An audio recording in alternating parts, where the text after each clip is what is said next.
প্রিয় শিক্ষার্থী বন্ধুরা, আসসালামু আলাইকুম। তোমরা আমাদের দ্বিতীয় প্রান্তিক পরীক্ষা ইতিমধ্যে শেষ হয়েছে। যারা বড় প্রশ্নগুলোর উত্তর দিতে পারো নাই তাদের জন্য উপরে 3 নম্বর প্রশ্নটা, হাবিব সাহেব তার সম্পত্তির 4 ভাগের 1 অংশ নিজের জন্য রাখলেন এবং অবশিষ্ট সম্পত্তি 2 সন্তানের মধ্যে ভাগ করে দিলেন। আমরা বুঝতে পারছি তার যে অংশটা আছে এটাকে 4 ভাগ করে 1 অংশ নিজের জন্য রাখছেন, আর বাকি 4 ভাগের 3 অংশটা 2 সন্তানের মধ্যে ভাগ করে দিলেন। এখন আমরা দেখি ক নম্বর প্রশ্নে আমাদের কি বলা হয়েছে। হাবিব সাহেব তার নিজের জন্য রাখার পর তার সম্পত্তির কত অংশ বাকি রইল। সেটা তো মুখে বললাম যে কত অংশ নিজের জন্য। এবার আমরা এটা অঙ্কতে করে দেখাবো। হাবিব সাহেব নিজের জন্য রাখলেন 4 ভাগের 1 অংশ। তো আমরা জানি সম্পূর্ণ অংশ সমান 1, সুতরাং অবশিষ্ট রইল 1 বিয়োগ 4 ভাগের 1 সমান 4 ভাগের 3 অংশ আর অবশিষ্ট রইল। আমরা কয় নম্বরের উত্তর জেনে গেলাম। খতে বলা হয়েছে প্রত্যেক সন্তান সম্পত্তির কত অংশ পেল। তার সম্পত্তির অবশিষ্ট রইল 4 ভাগের 3। তাহলে খতে বলা হয়েছে প্রত্যেক সন্তান সম্পত্তির কত অংশ পেল। এবার আমরা খটা করব।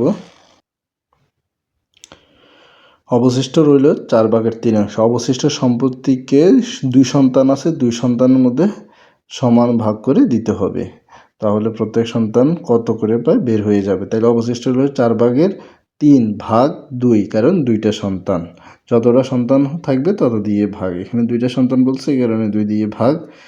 এর তো ভাগকে যখন আমরা গুণ করে ফেলবো তখন উপরেরটা নিচে, নিচেরটা উপরে চলে যাবে। এরপরে কাটাকাটি যায় কিনা দেখতে হবে, বা লক্ষিষ্ঠ আকারে প্রকাশ। এরপরে কাটাকাটি না গেলে গুণ করে ফেলতে হবে। 4 2 8, 3 1 3।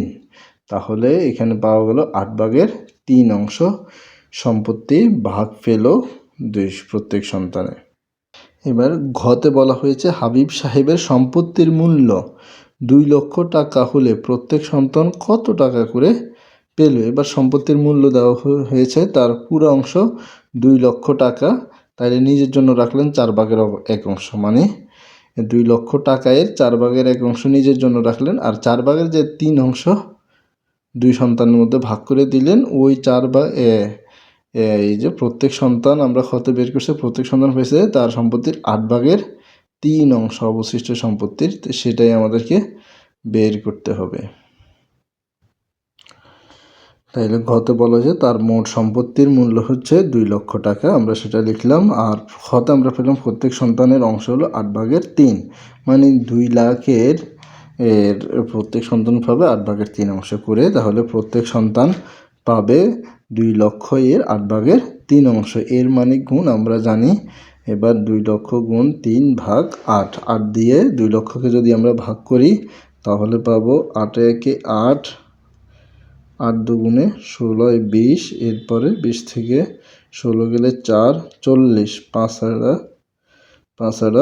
40 মিলে গেছে। এরপরে আরও 3টা শূন্য আছে, বসা দিলাম। তাহলে এটা কাটাকাটি চলে গেলে এখানে আছে 25 গুণ 3, 3 25 75 গুণ 3 সমান প্রত্যেক সন্তান পায় 75,000 টাকা। আমরা পেয়ে গেলাম। আশা করি সকলে বুঝতে পারছেন। আসসালামু আলাইকুম ওয়া রাহমাতুল্লাহ।